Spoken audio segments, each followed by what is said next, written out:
Welcome to the Boneyard with Steve Robertson. As always, I am your good friend and host, Steve Robertson, here on the Monday edition of the Yard. It is Liberty Bowl Eve for us. We're going to talk a lot about Texas Tech today. We're going to talk about the bowl game. But let me go ahead and get you started with the latest information that I have from Mississippi State officials. The game is expected to be played tomorrow as scheduled. Now, there's people kind of gun shy out there. Steve, what are you hearing? And there's always somebody that hears something. Now, that's not to say that we're going to be 100%. I expect us to be short a couple players, but I don't think it's going to be anything that will push us anywhere close to canceling. And from what we're hearing on the Texas Tech side, it looks like they're good to go too. So there's been a lot of moving and shaking with these bowl games here in the last few days. And I know at the end of the day, all you care about is seeing the Bulldogs play. So as we record this around 3 o'clock today, which is later than I wanted to be, but life and duty calls. But, so the plan is at this point we're going to play. And it's weird that we're even having this conversation. It kind of makes me scratch my head a little bit because we have played the entire season without any issues. Or let me just say very, very limited issues. Mississippi State hadn't had any issues. Southeastern Conference hadn't had any issues. And then Texas A&M, the first one to opt out. Of course, they said it wasn't just COVID related. They've got some injuries. They got some guys that are opting out for the draft and that sort of stuff. The thing that I think is interesting about all this opt-out stuff, and somebody made mention of this over on the Gene's Page boards, and I never thought about it either. Why is it always the juniors opting out and not the seniors? And I can't really offer you a good explanation. It's just interesting. Just about every junior that declares doesn't play in the bowl game. We're not having Martin Emerson or Charles Cross play, but, the guys that are seniors on this team expected to play. It's just weird. Why is that the case? Maybe one of you guys can offer a good explanation. I can't really come up with one.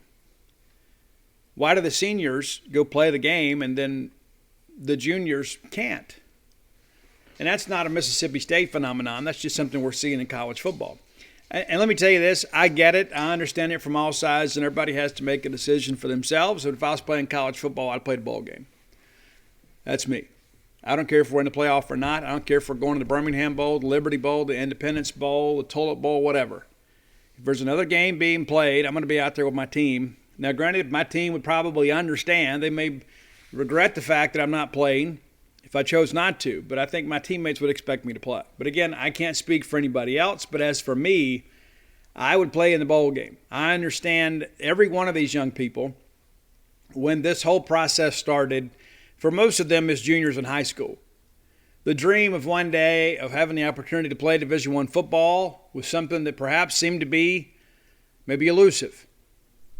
Well, then you get the chance, you pick up a handful of offers, you get a chance to play in the Southeastern Conference, say, hey, that's what I'm going to do. And now we get down to the end, and it's like, well, I don't know. And again, I'm not being critical of anybody else. I'm just speaking from my own heart and what I would do. But I'd play in the bowl game. Also, understand that people say, well, there's life-changing money out there. I get that too, but these guys are in football shape. It's not like we're asking them to go play, in the summer. I don't know. I've got mixed feelings about it, but I just know that if it were me, because of the competitor that I am and the belief that I have in myself, I would play. I would. Now, I've also don't have, agents in my ear telling me this is what you need to do. And there have been very, very, very, very, very few situations where we've seen a guy get injured in a bowl game and it ultimately negatively impact his draft status. There have been a couple, okay? But, think about our own Jeff Simmons. I love Jeff Simmons to death. I know you guys do as well. Jeff, projected to be a first-round draft pick, played in the ball game. Jonathan Abram, projected to be a first-round draft pick, played in the ball game. Montez Sweat, projected to be a first-rounder, played in the ball game. All right? So don't hit me with, well, first-round money, they got to sit out. They didn't. Now, we lost the bowl game. We did, but they played. There was never even really any question about them playing. They went out and played. And then Jeff gets hurt working out to get ready for the draft. And he still ended up being a first-round draft pick. And he has certainly played up to that potential. And the Tennessee Titans are going to have to pay him handsomely to keep him. But the reality of all this is we could get injured walking down the street. Simple as that. And so, again, I can't speak for anybody else. But speaking for me, I'd play in a bowl game. And it appears today there will be a bowl game. And it's very stressful. I mean, I know you guys love college football like I do, and it's like, okay, I'm so excited about bowl season because I get to see a lot of games pretty much every day and get a chance to watch some teams I don't ordinarily see and matchups that rarely ever happen. And then all of a sudden these things start popping up. You're like, what is happening? What is going on? Did we rewind the clock a year? I don't understand. And I understand there's these protocols and the CDC's involved, and I'm not going to get political with you guys whatsoever. Everybody's got a decision to make for themselves. But it's just weird that we can go through the entire season and have very, very few issues with games getting canceled or rescheduled or anything like that. And then we get to bowl season, and now all of a sudden, not exactly sure we want to play. And there's a part of me, too, and many of you probably feel the same way. I don't know that it's all COVID-related. I think it's losing related. Maybe not for everybody, but I think for some, it's like, oh, man, we got these guys that have COVID, and we've got guys that are opting out for the draft. We've got guys that have transferred out. We're going to go out there and get embarrassed. Well, you know what? That's part of competition. So because there's a chance of me losing, I'm not going to play? Come on. It says a lot about people. It really does. I'm going to go play. That's the thing I respect about Mike Leach. Left up to Mike Leach, he'd go play with 11 that had to go both ways if he had to. The guy's a competitor. Now, there may be some decisions that pop up at times that are beyond his control, like we had last year when we had to reschedule the Auburn game because we only had a couple of scholarship linemen available due to the contact tracing rules. But the bottom line is Mike Leach wants to compete. I would say half the games last year we played with less than 50 players last year. You don't think – Will Rogers is good to go from what I understand. You don't think that Mike Leach, let's say Will Rogers couldn't play tomorrow, you don't think that Mike Leach wouldn't coach up Chance Levertich or Sawyer Robertson and say, let's go fellas, let's go win a ball game. I have no doubt in my mind that he would. I think Mike could go out there and play with, a team of walk-ons if he had to. Mike Leach is not a guy that makes a lot of excuses for himself. That's one of the reasons he doesn't talk much about injuries. I've had this discussion with him before. And he goes, I just feel like when you're out there putting all this injury stuff out there, it's like you're making an excuse for yourself. He goes, what we're going to do is take all the available players and put together a game plan and try to go win a football game. So now, everybody's all available, everybody's healthy, we're all good to go, even when they're not. And I respect that. There's a certain level of respect that I think goes along with that. It's like, hey, here's the deal. And at the end of the day, why do we really need to know who's playing and who's not playing? Honestly. Is our loyalty to the program predicated on an injury report? Who benefits from us putting it out there? Oh, well, the gamblers. Well, the average fan doesn't gamble. And why would you ever tip off your competition? Oh, this guy's not going to play, or this guy's kind of beat up, or he's going to try to give it a go. I think I would probably be a little bit like Mike Leach too. It's one thing if it's a season-ending injury and we all know it. But outside of that, if it's, bumps and bruises or a sprain or something like that, or, I'm gonna leave you guessing, guys. I'm not going to do your game planning for you. So you know what, guys? Now we're all good. We're going to be ready to go. Matter of fact, Jordan Davis is going with us to Liberty Bowl. Now, he's not, but that's the belief that I would have. I would make people question. I wouldn't give anybody any tips, ever. If you ever played me in poker or rook, I'm relentless, man.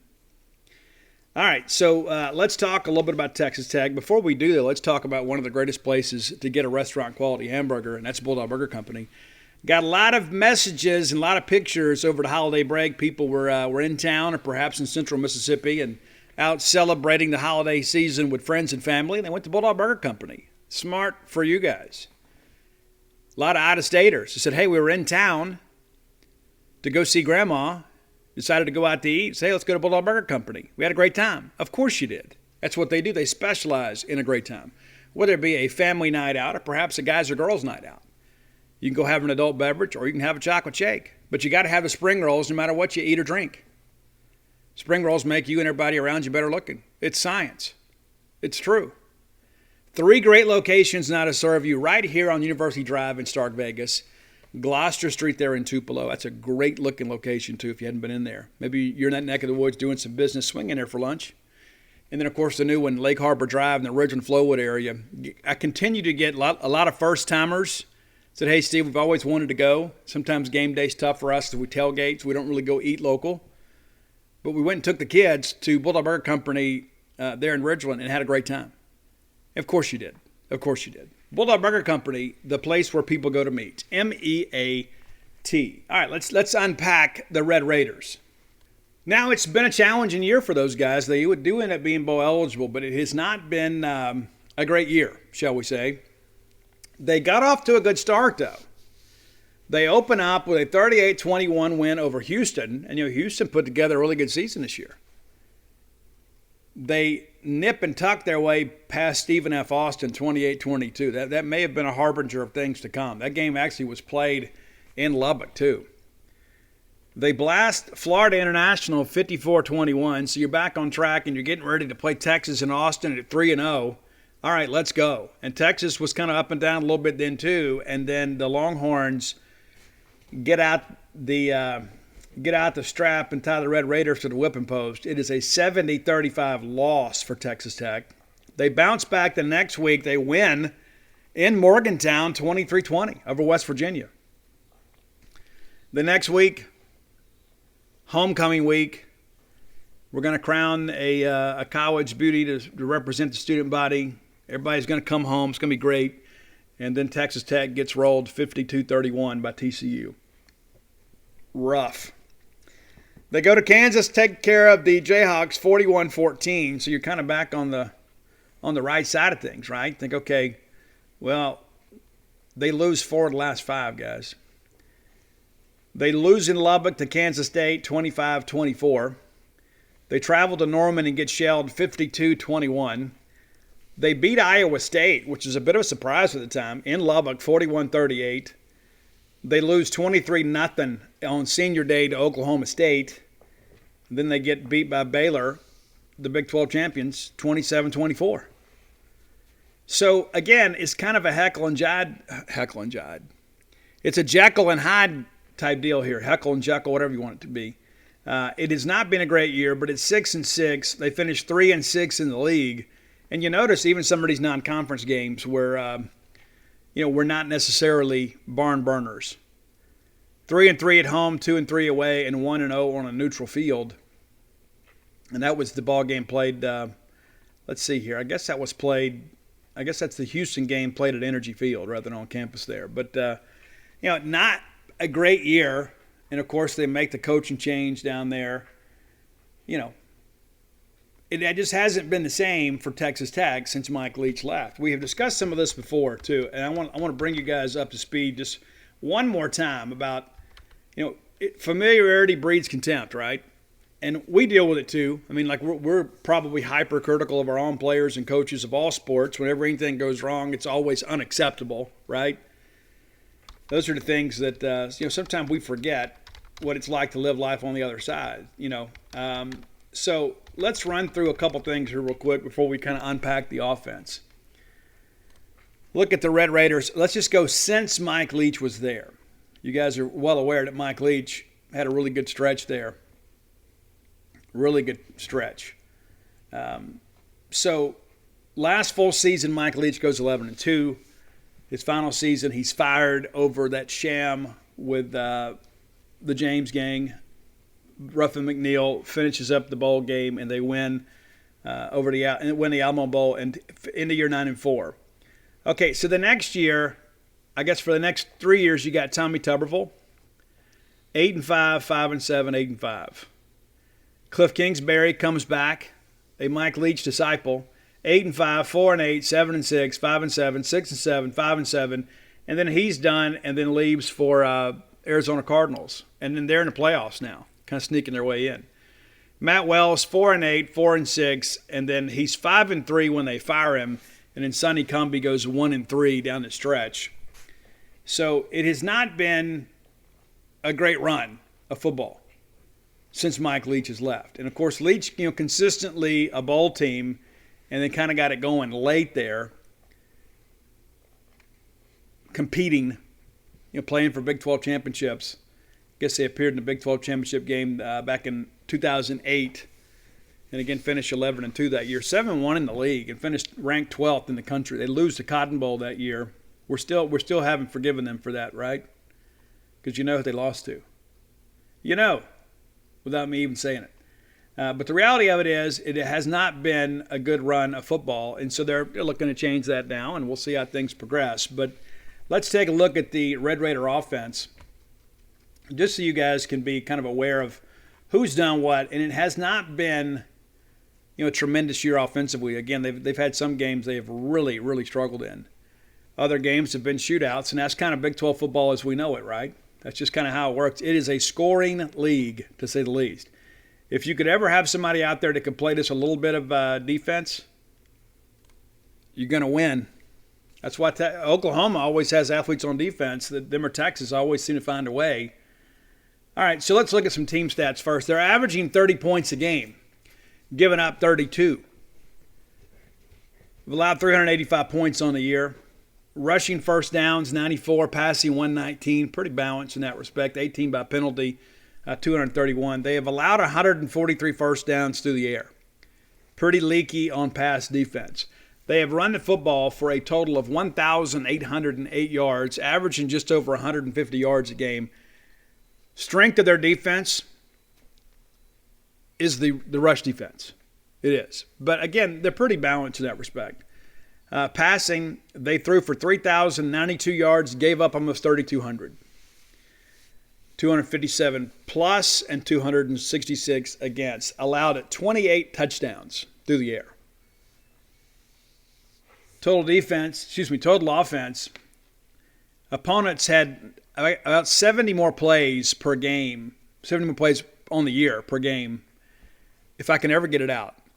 Opponents this year had over 70 plays more than the Texas Tech offense, allowing 410, nearly 411 yards per game. Kickoff average is interesting, for sure. And we'll get to that shortly. But the return game, they're not big in a return game, but they're pretty sound in special teams defensively. They're giving up just under 19 yards per return. There's a lot of touchbacks these days too. Punt return averaging 8, allowing over 11. So maybe it's a chance for us to pick up some of those, those hidden yards in the ball game. They've thrown 11 interceptions. They have generated just 9. And again, that kind of goes along with the passing defense, right? Average 48.39 punts per game. Punt average yards per game. That's interesting because these numbers don't really match up with that, but whatever. 13 of 14 field goal attempts.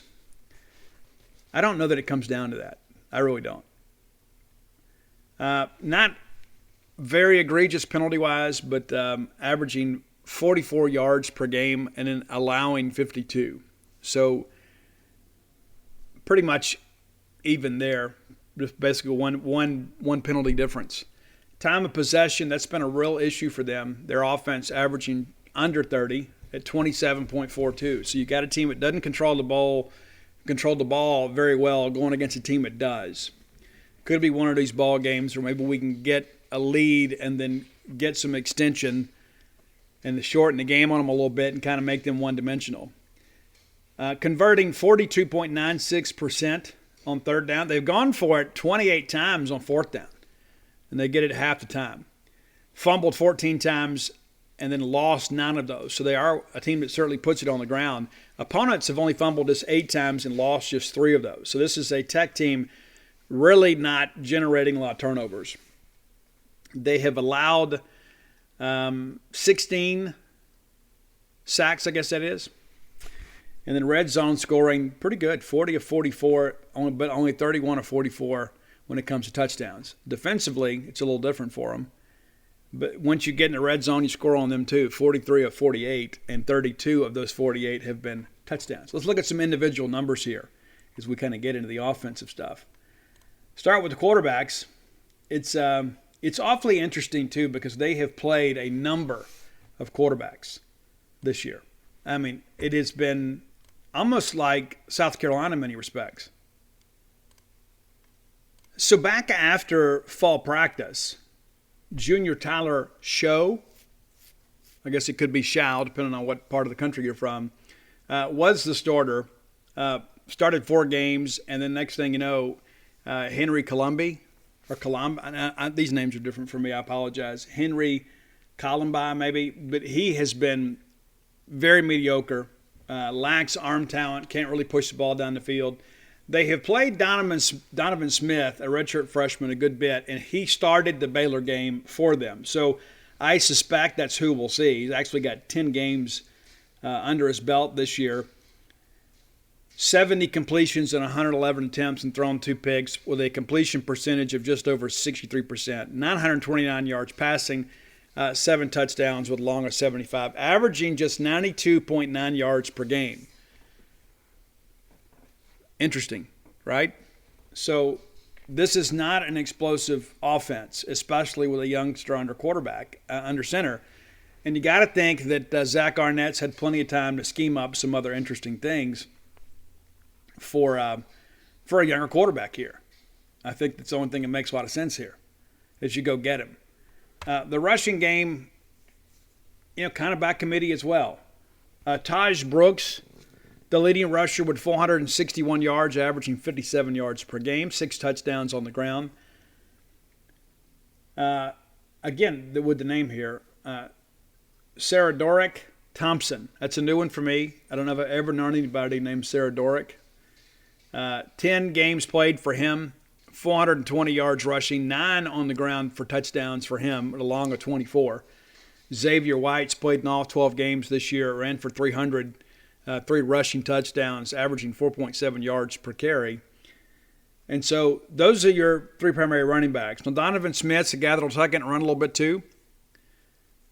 He has played, of course, in 10 games, as we've mentioned.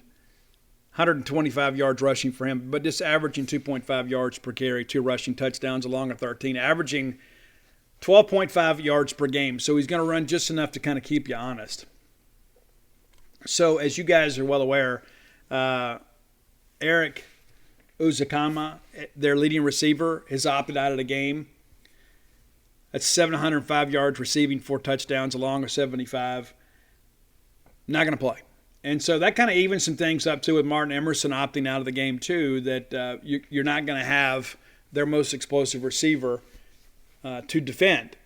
Kalen Geiger is their second leading receiver, 524 yards, just to 1 touchdown, and that's a 75-yard long for him. Miles Price, 35 grabs for him, just a pair of touchdowns, 40 long. And then Travis Kuntz, 265 yards, 4 touchdowns, and 75 is a long. So they have the ability, once they get behind the defense, to finish plays. They're just not getting the ball out there to them very often. Again, the more you look at this, the more you think, if this thing turns into a shootout, it ought to be really good for us. It should be. But when you look at some of these numbers, there's nothing out here you look at and say, this really scares me, especially with their best pass catcher being done for the year.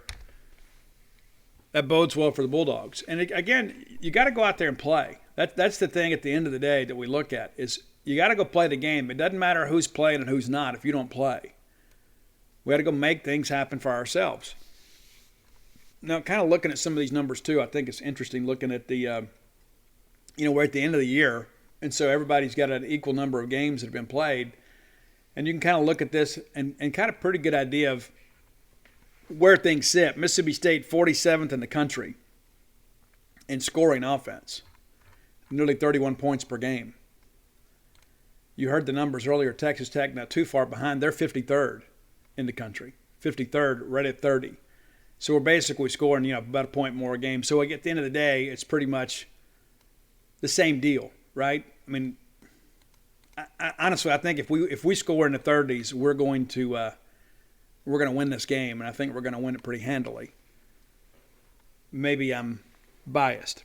Mississippi State, 3rd in the country this year in passing offense, 385.7 yards per game. Of course, number 1 is Western Kentucky. Number 2 is Virginia. How about that? Were you expecting that, Virginia? I don't know that we were. Rather interesting. Wish our boy Keaton Thompson. Love Keaton. Glad that he's found a place that he can play. I really feel like if Dan Mullen had stayed, he would have been your quarterback. I don't think there's much question about that. I think he would have been your quarterback, and I think he really would have done well. They're kind of using him in a slash role there at Virginia, getting the ball in a variety of ways. Excited to see his numbers at the end of his career, kind of what he's done. And he's a guy too that I wouldn't be completely dissatisfied at all if he ends up making the National Football League. I think that he's a guy. I don't have any bitterness in my heart for that guy. Just the coaching change and a change in offensive philosophy just kind of made it where he just didn't fit here anymore. And you hate it because he is such a good guy. All right, let's look at some of these other numbers too. We're going to talk about defense a little bit later in the show, but I think when you've got 3 quarterbacks, it's difficult to put anything consistently together on offense. I think we've seen that. But Texas Tech, 42nd in the country in passing, 42nd. So not awful by any stretch, but at the same time too, not anything that's going to cause you a lot of concern, especially when you've got a younger quarterback behind the center there. They're just not going to air it out. It's a bowl game too, and his staff, of course, is kind of moving on. That we could probably see some new wrinkles. There'll probably be some things that that pop up that may be a little bit of a surprise. I mean, it could be some gadget plays, and it's a bowl game, so you never know. Especially for an outgoing coaching staff. It's like, hey, let's just go. We got nothing. Hey, Bulldog fans, it's the holidays. That means it's entertaining time. It's a new season, which means it's time to switch from white to red wine, shandies to stouts, and vodka crayons to whiskey sours. So if you're looking to get seasonal beer, wine, and spirits delivered directly to your door in under 60 minutes, do it with Drizzly. That's Drizly. Right now, Drizzly is giving new customers $5 off with code FAST5. That's FAST5. So download the Drizzly app or go to drizzly.com. That's Drizly.com. Use promo code FAST5 for $5 off that first order. And here's the deal. How many times do you plan a nice evening at home and you have some unexpected guests? Maybe you forgot to get that great seasonal bottle of wine.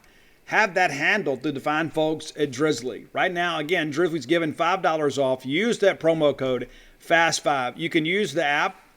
You can use the website. Maybe you're not an app guy. Maybe you're not. Maybe you're a website person. It's the most convenient way to buy beer, wine, and spirits with delivery directly to your doorstep in under 60 minutes. Drizzly is the #1 app for alcohol delivery. So again, download the Drizzly app today or go to drizzly.com. That's Drizly.com. To lose, right? Let's just go out here and throw it around. Texas Tech, 75th in the country in rush offense, averaging just over 150 yards a game, as we discussed earlier. And so, again, not an explosive-looking team, but at the end of the day, it's a bowl game. You never know what you're going to get with these guys, and you never know, who's going to be rusty, who's not, who's going to make a big play, who's going to turn the football over, who's going to get a non-offensive touchdown. Hopefully, it's going to be us. But when you look at this game, and I don't think there's any question that most people are going to pick Mississippi State to win this ball game. I think this Texas Tech team, these coaching staff, many of these guys either have jobs, the rest of them are looking for jobs. And so, how committed are they to this? We'll see. Many of the players, of course, kind of ready for the season to be over. But kind of looking at some of the, the odds makers out here, because, we looked at this stuff when it first happens, but most people now have Mississippi State as a 10-point favorite.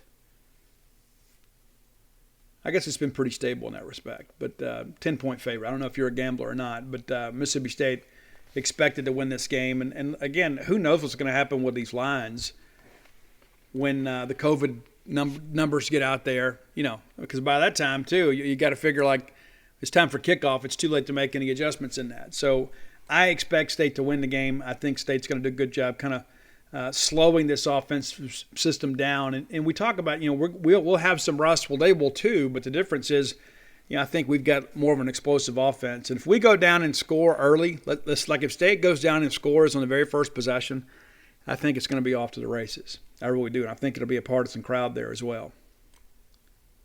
Time for today's Top 10 list, brought to you by closewithblair.com. That's close, C-L-O-S-E, with Blair, B-L-A-I-R.com. Closewithblair.com. Blair has been a longtime friend of mine. I think an awful lot of Blair. Here's the deal. You can trust a guy like Blair. There are a lot of people out there that want your business. And that's fair. Because the world's a world of power, right? Everybody wants your business.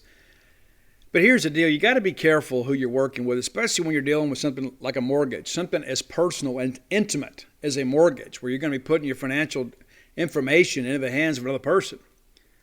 Deal with the guy that's got complete discretion. 21 years in the industry, top 1% close ratio in the country, works for Fairway Mortgage, recently voted number 1 in customer satisfaction when it comes to mortgage lending. Many of you have thought, you know what, hey, maybe we'll refinance the home. Now's the time to do it. Get your equity working for you, whether you want to put in a pool, perhaps consolidate some debt, do some other things around the house. Maybe you got a wedding to pay for. Who knows?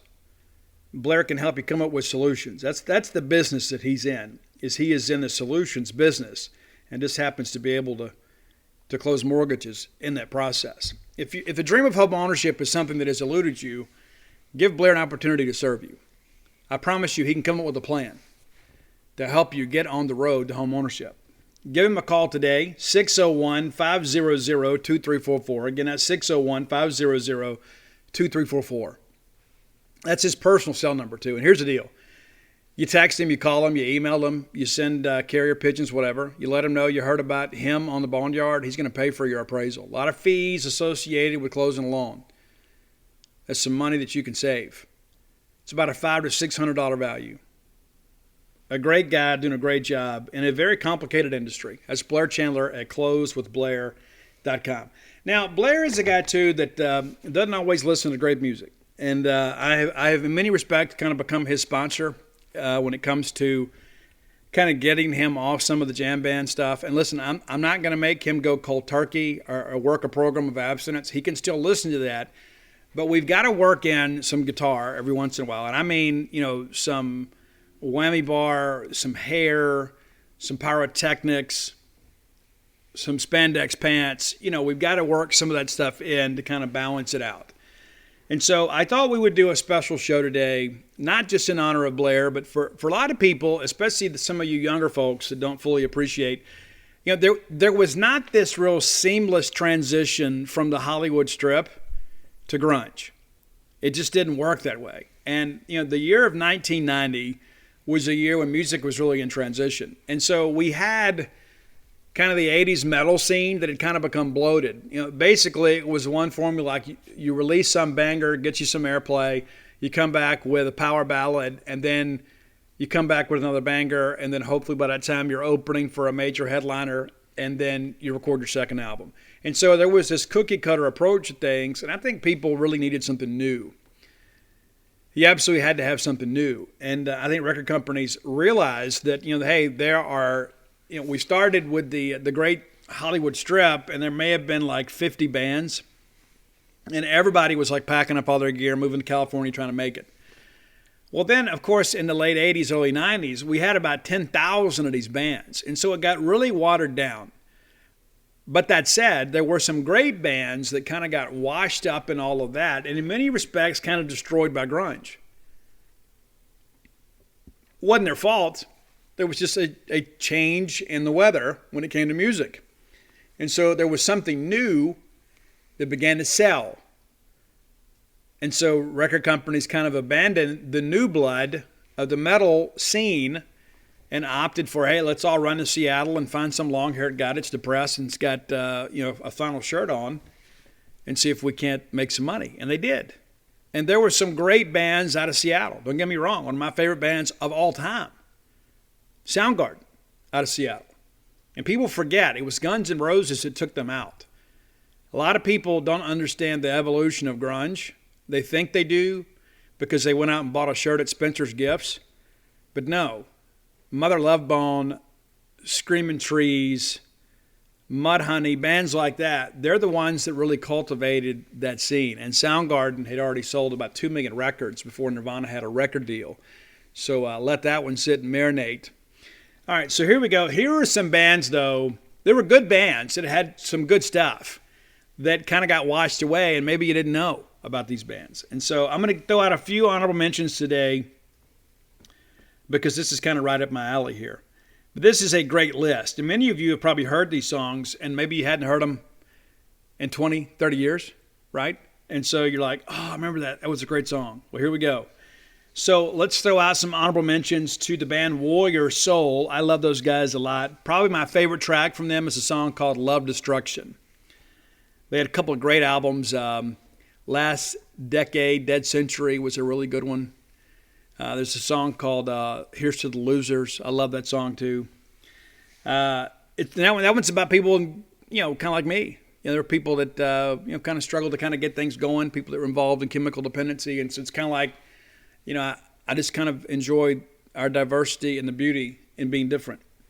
There's a band called Love Hate. They had a great debut album called Blackout in the Red Room. That was the self-titled, the title track of that album was a hit for them. Also, there's a great song called Why Do You Think They Call It Dope? Jizzy Reed actually ended up being the lead singer in Rat for a while. Jizzy Pearl, excuse me.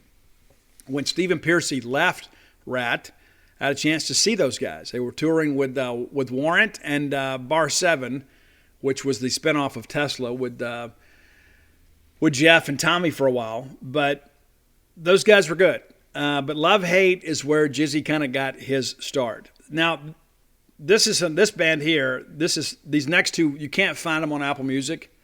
You can find them on YouTube, which is phenomenal. There's a band called South Gang, and you may remember there's a guitar player out there named Butch Walker. He is from the South Gang. How about that? Their debut single was a song called Tainted Angel. It was great. I still listen to that regularly. And then there's a band called The Scream. First time I heard this, I was on my way to New Orleans, heard it on Rock in New Orleans. The song was Man in the Moon. And John Corabi, of course, eventually left The Scream and replaced Vince Neil and Motley Crue for the self-titled album. But my favorite Scream song is a song called Outlaw. And so if you can find that for some reason they lost their licensing with Apple Music. So I don't know if it's out there on other platforms. But I have the CD, and you can also find that full album on YouTube if you're on YouTube Music. All right, so let's get to the top 10. Now, most of these albums came out 89, 90, 91, and some of them kind of had a slow burn. Like they released in 89, maybe got some airplay in 90. And again, things were changing. Number 10, and this sounded an awful lot like this opening riff, sounded a lot like something from George Lynch, who we'll talk about later in the show. George Lynch, of course, from Dokken, one of the most underappreciated rock guitar players of all time. It's a song called Inside Out by XYZ. Number 10, Inside Out, XYZ. Number 9, and this is a band that I really thought was going places. They had a commercial look, a commercial sound, and really sounded good on the radio. It's a band called the Sleaze Bees, and it's their debut single, Stranger Than Paradise. Great track. Number 8, this was a band that Neil Schon from Journey was producing. And this album was called Double Eclipse. And there was a problem with the guitar player. So rather than go out and find somebody else, Neil Schon from Journey recorded all the guitar tracks on this album. So you can only imagine the quality of that album. It is an outstanding album. Whether you like 80s hair metal or not, you'll dig this album. But the debut single off that album was Bringing Me Down. They had a cover of a song called Hot Cherie that is phenomenal. But Bringing Me Down was the debut single with Hardline. I remember going to Sound Shop with my girlfriend at the time, where you could go and watch a little TV, and you could push a button and you get to hear 10, 15 seconds of a song or watch a video. I remember watching that, and I went and bought the CD that very day. Number 7, and this is a band too that maybe you're somewhat familiar with, Mark Ferrari.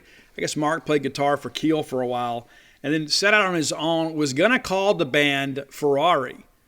And actually had a guy named Oni Logan signed up to be the singer. Well, Oni left to go join a project with George Lynch. We'll talk about them a little bit later. And so they recorded Cold Sweat. It's called The Breakout is the name of the album. It is finally on Apple Music, so Roy should be able to find this on Spotify for you guys.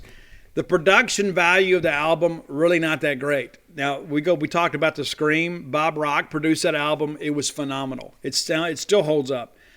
But Cold Sweat's album was just okay. The content was good. The production value wasn't. But I could have gone with a handful of songs. There's a great, great power ballad on that album called Waiting in Vain. But your number 7 song is kind of a combo. There is a guitar intro called Riviera, and then Long Way Down. Long Way Down is the name of the song, and it's phenomenal. Number 6, Ricky Rackman and I actually had an exchange on Twitter a while back about this. You remember Ricky Rackman that hosted Headbangers Ball. I said, Ricky, who's the band you thought was going to absolutely explode that didn't? And he gave me these guys.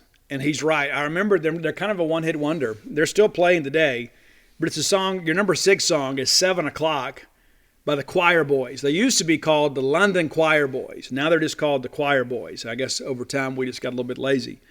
But it's Quire, Choir Boys, number 6, 7 O'Clock. Number 5, this album came out in 1991.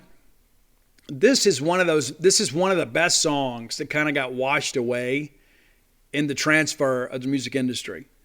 And I think we've had this on a top 10 list before. I think it was on like the top 10 songs you've probably never heard.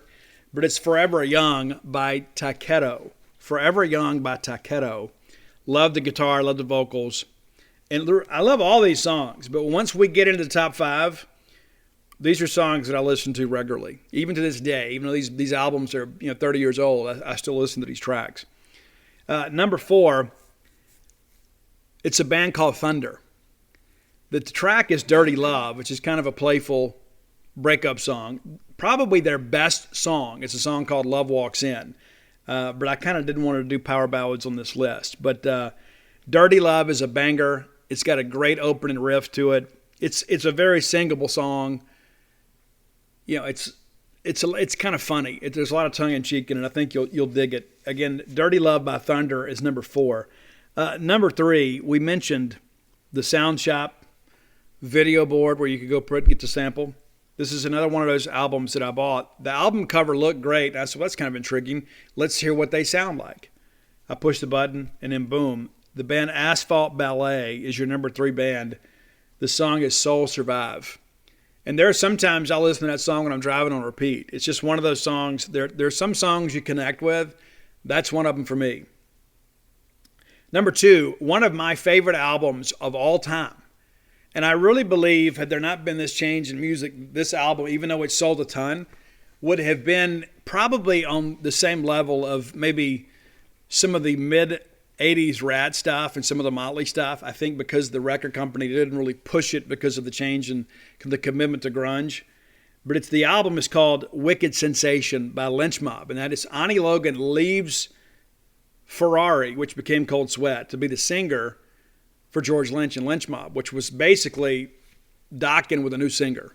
They had fired Don Dokken, and so Jeff Pilson and Mick Brown and George wanted to continue to play together, and so they had some songs that they had written for Dokken, and they hired Ani Logan. And what's interesting, too, the legendary story is that George Lynch went to go see Ani Logan sing for Mark Ferrari's band out in L.A., and so he offered him a job after the show was over, and he goes, well, here's the deal. You can be in a band called Ferrari, or you can be in my band and drive one. And, of course, Ani flipped and recorded a great album, and then didn't hang around for the second album, but it's pretty good, too. That's Tangled in the Web. It's really good. And then Ani came back. And in case you're wondering, yeah, that's who my son is named after.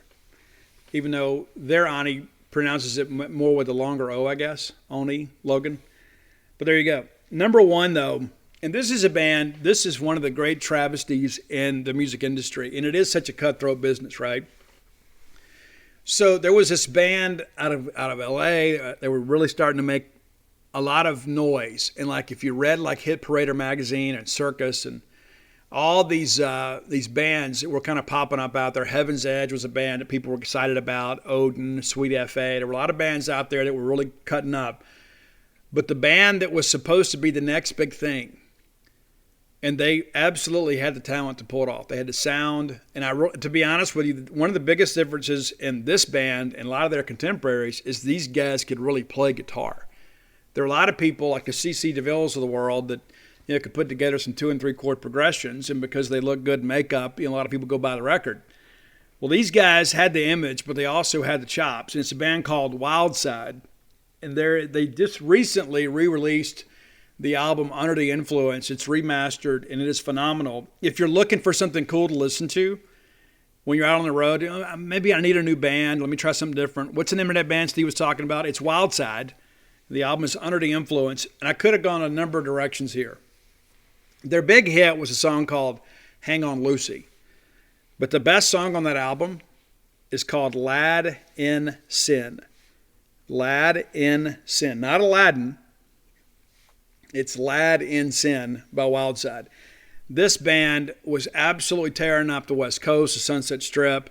Things were on their way. They record the album, and then all of a sudden, Seattle explodes. And these guys had signed a multi-year deal with Capitol Records, not just some fly-by-night company, Capitol Records. And Capitol dropped them to basically put all their rock budget after existing acts or new bands from Seattle. And so these guys just got washed up in the middle of it, really to no fault of their own. Didn't get any promotion from the record company. And again, this was one of those bands we've been kind of hearing about before they signed. There was like this bidding war to sign Wildside. A lot of people kind of likened them to the new Skid Row, because Skid Row is one of those bands that once they finally hired Sebastian Bach to be the singer, they exploded. And so we had heard of Skid Row for a while, but it just took a little while to kind of get that together. And of course, John Bon Jovi signs them, and there was all this buzz about the Skids, and you saw what Skid Row became. That's the same thing was happening to Wildside. It's like everybody was like, these guys are the next big thing, and they weren't. Seattle was the next big thing. So there you go, some great tunes, and I guess in many respects, kind of the last dying breath of the West Coast metal scene in this list here. And again, some quality tracks in there, and a lot of them, a pretty eclectic list there. I mean, the Choir Boys is really more of a blues band in some respects, but a lot of connections with a lot of different bands there. I think you guys will appreciate that. Again, that's top 10 bands that were killed off by the grunge movement, and really no fault of their own. It is what it is. It happens. Things change in life. All right, time for the next segment of the show, brought to you by Campus Bookmart, longtime sponsors of this show. And that in and of itself should be enough for you to push your business to Campus Bookmart. But here's the deal. I'm doing you guys a favor by partnering with Campus Bookmart, because they're the best thing going. If you're looking for Mississippi State merch, look no further than Campus Bookmart. Stan and Man, Miss Kathy Brown, the lovely, talented Susie, everybody up there will treat you like family, because in their mind, you are family. If you're looking to outfit your family in latest in Mississippi State merch, you can visit them on the World Wide Web at campusbookmart.net. Lots of national championship gear still available. Maybe you've waited. Maybe you got frustrated by dealing with vendors that were outside of our maroon bubble. Now you don't have to. Deal directly with people that know Mississippi State. They know what maroon looks like. They sell it every day. Visit them at campusbookmart.net, and by being a loyal Boneyard listener, we'll give you a phrase that pays. That is BSR, which stands for Beautiful Steve Robertson. And that'll get you free shipping on all orders over $50. Any order less than $50, absolutely incomplete. Again, that's campusbookmart.net. All right, let's take a look at defense. Texas Tech, not a great defensive team this year, but also not one of those teams too you look at and say, well, they're not what Ole Miss was. Even though Ole Miss is better this year, you knew that there were going to be a lot of shootouts when you played Ole Miss. This Texas Tech team, not to that level, but not a great defensive team by any stretch of the imagination. They've got some dudes. Big 12 doesn't really specialize in defense. This Texas Tech team, though, one of those teams, too, you look at and you say, you know what? We ought to be able to put up some points on them. Total defense for them, 91st nationally, allowing 410 yards per game. Those are pretty big numbers. And most of that is coming when the ball is in the air. I think that's a big part of this thing for us, is what do we do, with those guys? We know they're giving up, over 30 points a game. We know they're a team, too, that offensively is going to be somewhat limited. So, if this thing turns into a track meet, I think Texas Tech is going to be on the downside of this. I don't think there's any question about it. They're going to be a team that's going to struggle to keep Mississippi State out of the end zone. We've got to protect the football. Texas Tech, 104th nationally in scoring defense, allowing nearly 33 points a game. So we'll see how things progress. But I think this is an opportunity for us to win a game and have, some opportunity to get some juice kind of heading into next year. And that's the hope anyway. That's what we need. Texas Tech 118th in the country in pass defense, allowing 266.4 yards a game. In case you're wondering, there's only 130 Division I football teams.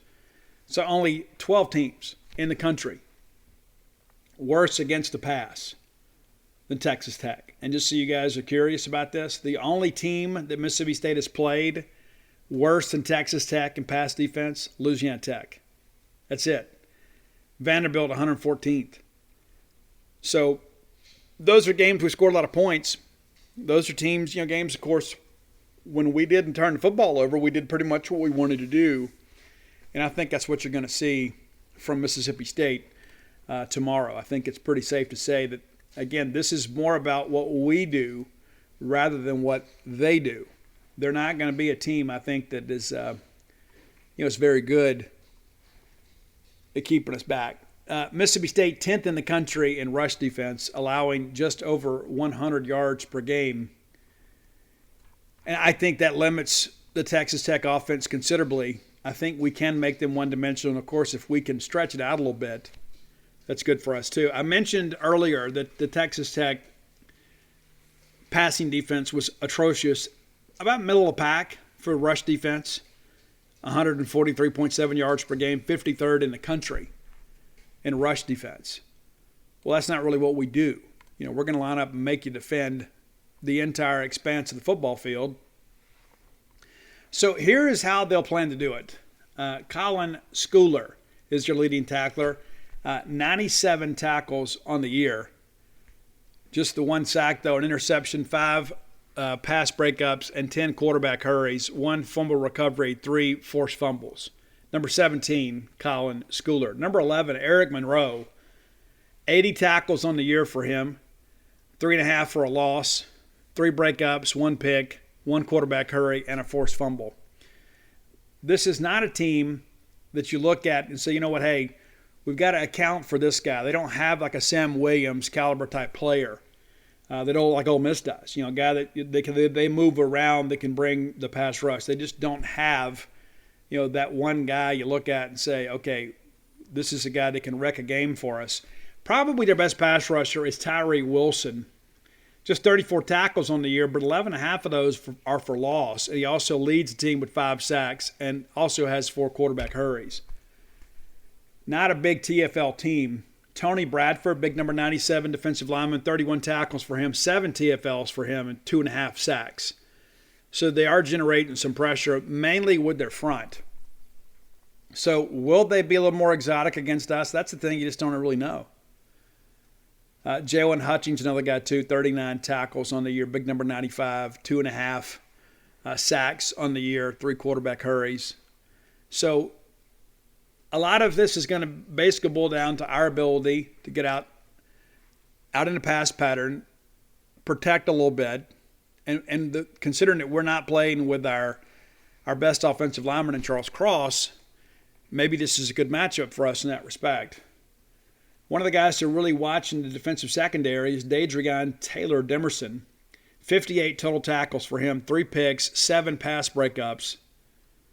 I mentioned Colin Schooler a little bit earlier. They got a handful of guys that have had interceptions, but not very many. Outside of Taylor Demerson, you got, 6 guys with 1 pick. Pass breakups, of course, Demerson with 7 also leads the team. I guess he's third on the team, pardon me. Rashad Williams has 9, and then DeMarcus Fields with 10. So they've got some athletes, obviously, and listen, they see the forward pass a lot in their neck of the woods. There's no question about that. They're a team that sees it a lot, and they have struggled. And a lot of that, I think, is attributed to the fact that they struggle to get pressure on the quarterback. Devin Drew is another guy that is pretty decent as a pass rusher. Just 31 tackles on the year, played in all 12 games, 7 quarterback hurries for him. So, again, it's their front generating the pressure. Krishan Merriweather, 12 games played, 49 tackles, 4.5 TFLs, just the 1 sack, but 4 quarterback hurries. So They will bring some guys and try to beat you up front and then drop back. If we don't see a ton of drop 8 this game, I'll be shocked. And I think what happens is you begin to kind of pick those guys apart. It's like death by 1,000 cuts. And the next thing you know, you're really struggling to put somebody away and to get off the field. That's the thing that I think about with us is if we just go down there and take care of business, I don't know that they can do much to stop us. I think you can frustrate them. You dink and dink and dink and dink and move the chains. And next thing you know, they begin to shoot a safety up, and maybe you can get some guys behind the defense there and make some plays. But, listen, I think in order for Tech to win this game, it's got to be in the 20s. I think anything above that, if Mississippi State gets in the high 20s or in the 30s or above, Mississippi State's going to win the game handily. And I think when you look at the numbers, you begin to realize, too, there's a reason this team is 6-6. You say, well, Steve, we were to 7-5. That's true. But if you look at the quality of our wins compared to theirs, I think you would all agree that we played and defeated better competition. Not to mention they struggled to beat an FCS opponent and Stephen F. Austin. So, we'll see how those things kind of progress with them. But I think this is a team, again, that has really struggled at times to score, and a lot of that can be attributed to bad quarterback play. I mean, you think you've got your guy, you go to your second guy, end up having to go to your third guy. You have an injury to a guy on your depth chart. Next thing you know, you're having to put a redshirt freshman out there that, it's just, really doesn't have the ability at this point to push the ball down the field.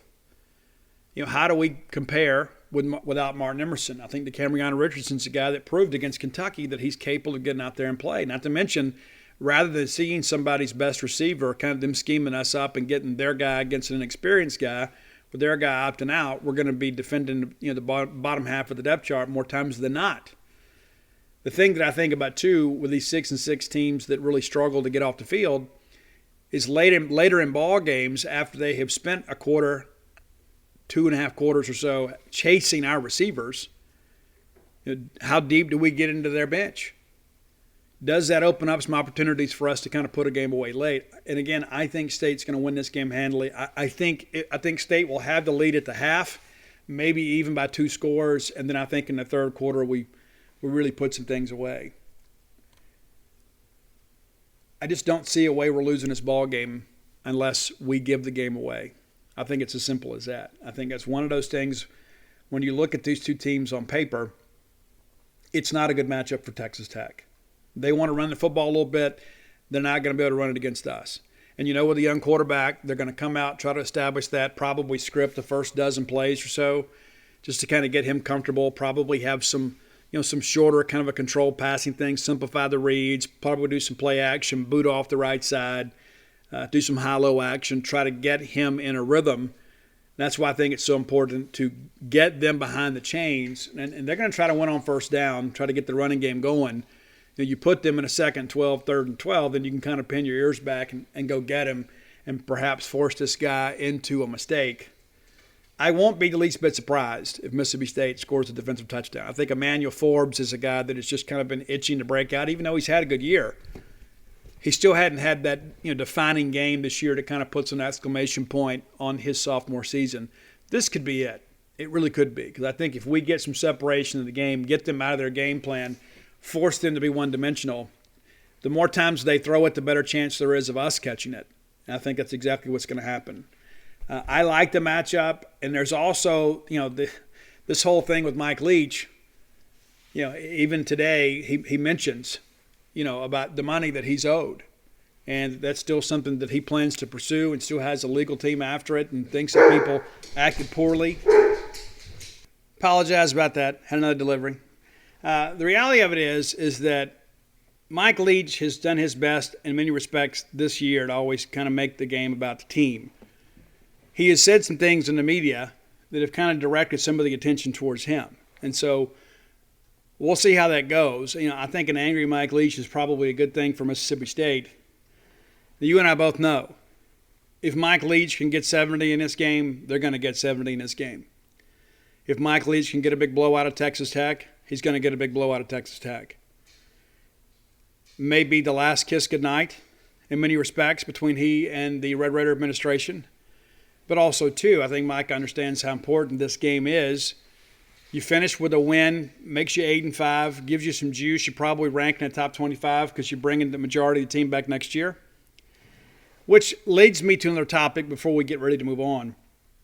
I'm told that Mekhi Polk and Tyrus Wheat will both get their draft paperwork before making a decision. They may already have had it. But, we've had a couple guys announce they're going to go pro. There could be others. You say, oh, Steve, are you saying or leave it? That's not what I'm saying. I'm just preparing you for the possibility. I think both of those guys probably benefit from coming back for another year, and I don't just say that selfishly because Mississippi State would benefit from their services. I think Mekhi Polk is a guy that is kind of underappreciated. Tyrus Wheat's a guy that was, phenomenal for us this year. But I think both of those guys are probably just really beginning to reach their potential. And one more season, I think, could move them up some draft boards. But Mekhi Polk, you look at the All-SEC list, and there are a lot of people out there overlooking him. And I think he's been unfairly saddled with the system. Still got to go catch a football, right? No matter how many times they catch it, you got to go catch it. And he's done a good job. But he will probably test the waters and just kind of see what it looks like for him, and then we'll see. Then he'll make a decision. He and his family will make a decision on what's best for him kind of moving forward. But be mindful of that. Don't just take an exhale here and think, oh, well, this is all over with. No, it's not. There is a possibility those guys may get the feedback that they want, or maybe they decide to bet on themselves and go. We've talked at length about Malik Heath. I was told prior to senior day, that's why he went through senior day, is that he planned to try to go pro. Now, what happens now that he's had the car accident? Is he going to be in good enough shape to put his best foot forward in some of these pre-draft workouts? I don't know. I don't think he gets drafted anyway, but I think he's a guy, too, that is talented enough that he could sign with somebody as an undrafted free agent and make a practice squad somewhere. We'll see. Or maybe he just decides, maybe I'll go to Jackson State. I don't know. But I'm not expecting him back at Mississippi State. We'll see. There's always a possibility. But, you're going to see some guys move on, and be prepared for that. We've talked about it since Thanksgiving. And we've only had a couple of guys go in the portal. But there will be some others. And quite frankly, we need there to be some others because we've got some other needs that we need to fill. We could use that scholarship grant. If you've got some guys that are, riding the bench and not projected to play in the next couple of years, it's probably best for both sides if they move on. And, of course, you can't just cut somebody because of athletic performance or a lack thereof. But you can have a conversation. And guys know. They know the practice reps. They see the depth chart. They'll see how things progress. But, the reality of it is there will be some other people leave, and then there will be people that will go into Facebook groups and say, oh, my gosh, what's happening in our program?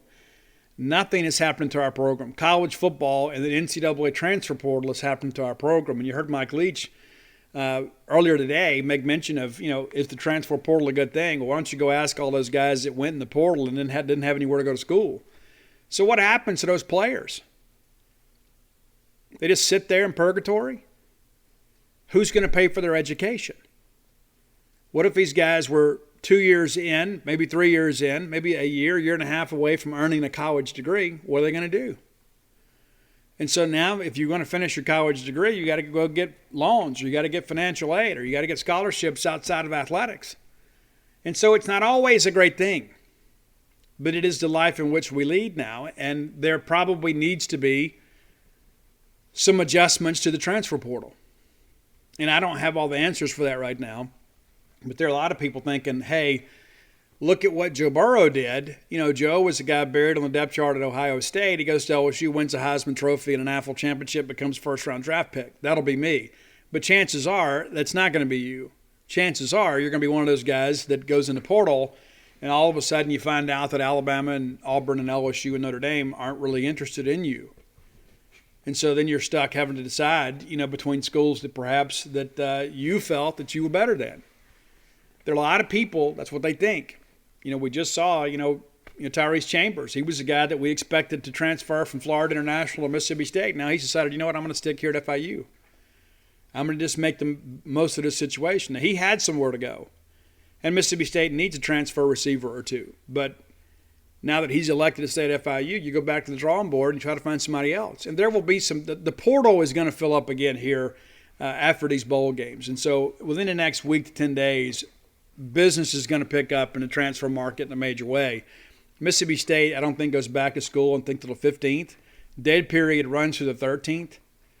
And so guys are going to have to make decisions pretty quick, many of them without even having taken an official visit to their future school. They'll have to see the campus online, talk to coaches and that sort of stuff, and then make a decision basically without the benefit of having the official visit. Now, if you're a lot of these guys too, you kind of understand that college life in many respects is the same everywhere. Some people have bigger buildings and nicer parking lots and that sort of stuff and a bigger student body. But the reality of it is the official visit not quite as impressionable, I think, on some of these transfers other than having some one-on-one time with coaches. And you can still do that during the dead period. There is still telephonic contact between recruits and coaches. But be prepared for that. I know you got a little bit of a rant there in addition to the defensive stuff. But be prepared that there will probably be a handful of guys leave between now and the spring semester. And hopefully all those guys will find an opportunity somewhere. You know, Rodney Gross landed at Arizona State, and of course Aaron Brule at Michigan State. You're happy for those guys, right? You had young man Levis go to Southern Miss. You know, there's going to be some of those guys too, but there are a lot more guys that went into the portal here last year that had nowhere to go because they've already spent 2 years of their eligibility, so they can't go to junior college. So what are they going to do? What kind of life are they going to have without a college degree? How much harder are they going to have to work? So those are things you think about and you consider. And that's why I think if we're going to always act in the best interest of the student athlete, there probably needs to be some kind of adjustment here. And I don't think guys should be able to go test the market either. It's like, well, I'm going to go to Mississippi State unless I find something better. I think once you're committed and signed to a school, then I think you stick it out. There are some guys, too, you look at and say, you only get a short time in life to play sports. I'm going to transfer out and move on. And, again, you wish those guys the best. But many of those guys found out pretty soon that there's not a scholarship available for everybody in the portal. And I think in many respects it's hurting high school recruiting. There are some people out there that are really placing an emphasis on the portal more so than high school recruiting. We saw it with Michigan State this past year. They had a ton of transfers, had a really big year. But can that be sustained? I don't think that it can be. I think you're going to hit on probably 50% of your transfers, and even half of those guys that are starters or contributors are going to be impact players. And so I think eventually the numbers kind of catch up with you. All right, let's thank our friends at Portico. I've told you guys many times before, if I was moving to Starkville now, I would move to Portico. The convenience to campus is outstanding. 1.1 miles away from the Mississippi State campus. Very easy to find, but also kind of tucked away where you've got a little privacy, if you know what I'm saying. So you're close enough to campus for convenience, but far enough away to live a quiet life. Very easy to get to. You turn off 82 on a 12, and the very first right is Pat Station Road. That'll take you across Old West Point Road. Boom, there's Portico. That's how close it is. You could run to campus, 1.1 miles away. You can get a 2-bedroom, 2-bath home up to a 4-bedroom, 4-bath home. And Phase 1 completely sold out. Phase 2, construction on that's about to get up and running.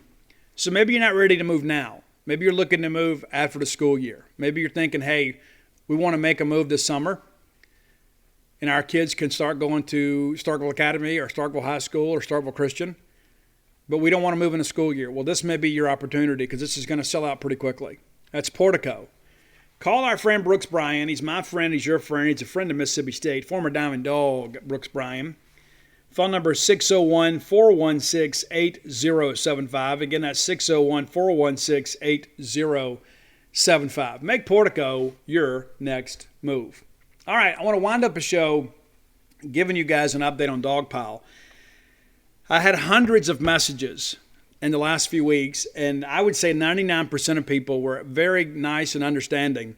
And not everybody listens to the show. Not everybody subscribes to Gene's page. Not everybody follows me on social media, which kind of begs the question, how they found out about the book in the first place. But the reality of it is there is this big national paper shortage, and in fact, our costs are going to go up, from what my publisher tells me, when we do subsequent reprints. We're actually considering some other options, some other printers, and even a printer here in the state of Mississippi, because we need a faster turnaround time.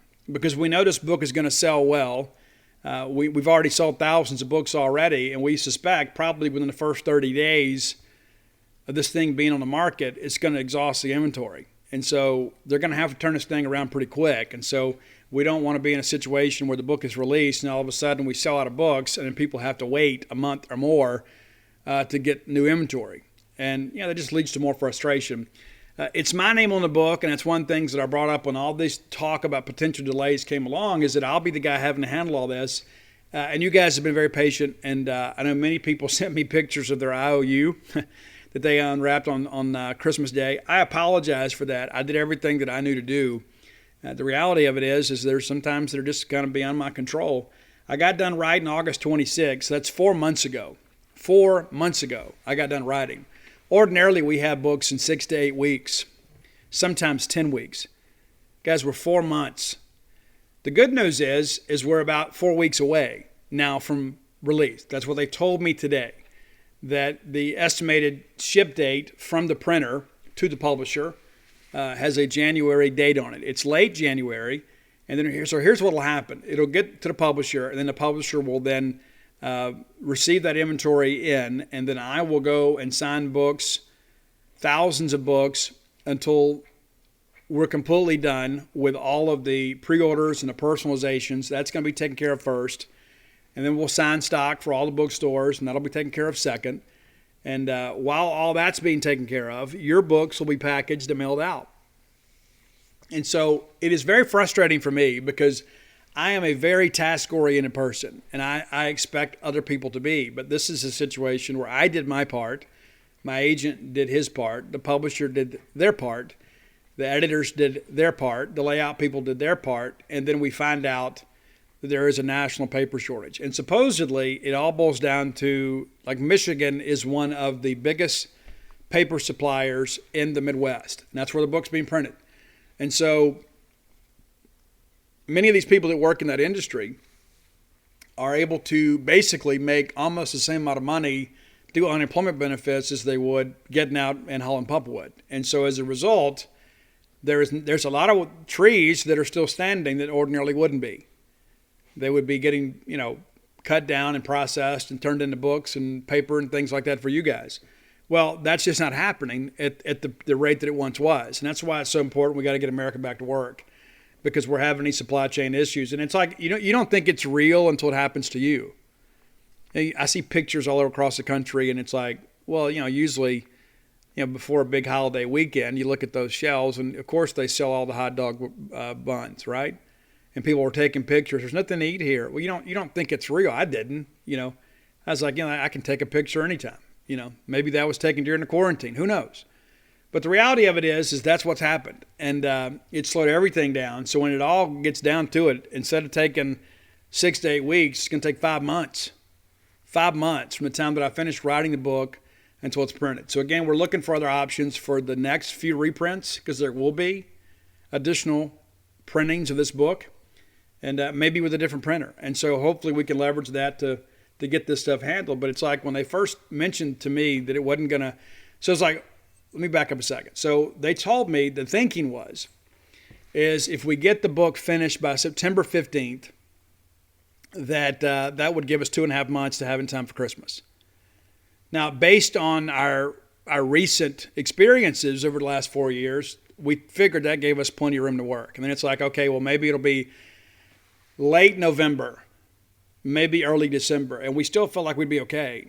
And then all of a sudden, I get a phone call one day and says, hey, it doesn't look like it's going to make it before Christmas. They're still working. Things are trying to move some things around. As a matter of fact, my publisher has other books that he told them to kind of push behind Dogpile, because that was the urgency for us. And I take all this stuff very personally. I do. And you guys are always so great. Steve, we understand. And it's so sweet of you to do that. But it's my name on the book. Nobody is messaging the printer. Nobody's messaging the publisher. They're messaging me. And I return every message. And I don't just copy and paste them. Sometimes I may have done a couple when I had a bunch in one day. But last week I had people that were constantly messaging saying, hey, can you give us an update? And it's like, it's clear it's not going to make it. And I said, yeah. And I had somebody else said, hey, I just wanted to make sure that somebody else wasn't trying to profit off my name and set up some other website that wasn't really related to the book. Well, that's not the case either. So Dogpile the book is the right website. And so many of you got Flim Flam or Stark Villains or Alpha Dogs for Christmas, and you were so gracious of sharing those pictures with me, and it means a lot to me to see all that. Had a lot of people also that shared that they got Stark Villains gear. One family down in South Mississippi, everybody in a picture had on a Stark Villain hoodie. So thank you for that. That means a lot to me. And I appreciate you guys so much for being involved in kind of spreading the brand. And so that's where we are with Dogpile. And as I get more information, I will share it with you. So I would say about 30 days. They're saying they're going to ship late January. It usually takes a couple days.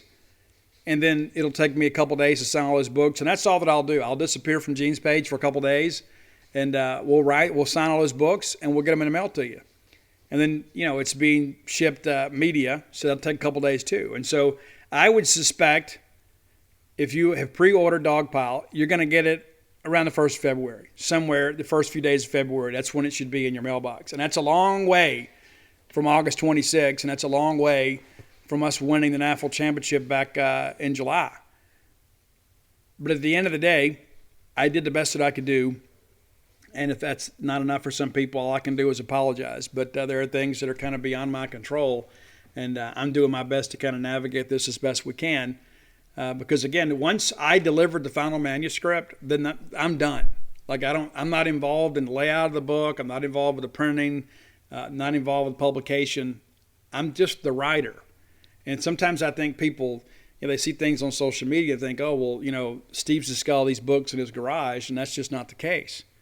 There's a warehouse that houses all these books that I've written, and then, I go sign a bunch of books on occasion, and when you guys order books through the website and you ask for personalization, then either my agent comes to me or I go to them, and I'll go sign the books, and we put them in the mail to you. So it's not like they're just sitting around in my garage collecting dust, waiting for me to mail them. Trust me, if they were here, I would have spent the better part of the Christmas break putting them in the mail to you. Maybe even went out and hand-delivered some of them because I'm so eager for this book to be on the market, and I'm so ready for you guys to have it. I worked exceptionally hard on this. And so I think it's important that you guys kind of know what's going on. So no need to message between now and the middle of January, okay, because it's not going to be here by then. Now, there was the last 2 books that I wrote, they actually delivered a couple days early, but I don't expect that until the end of January. And once I get that, I will tell you guys here and keep you guys apprised. And if you hadn't done so, you can go to Dogpile the book and you can pre-order the book. You can order Stark Villains, Alpha Dogs, Flim Flam right now, or you can find Blooms of Oleander through Amazon. You don't have to wait on that at all. They'll go ahead and send it right out to you. And so everything else is in the inventory. Everything else that I've written other than Dogpile is available for purchase now. And so if that's what you're looking for, you can find it. And again, just want to take some time today just to kind of explain where we are and how we got here and what you can expect kind of moving forward. But I thank you guys so much for your support, and be back with you guys on Wednesday, hopefully recapping a big Mississippi State win over Texas Tech. Looking forward to that. Hope to see many of you guys out in Memphis tomorrow evening as the Bulldogs take on Texas Tech in our 25th bowl game in the Liberty Bowl.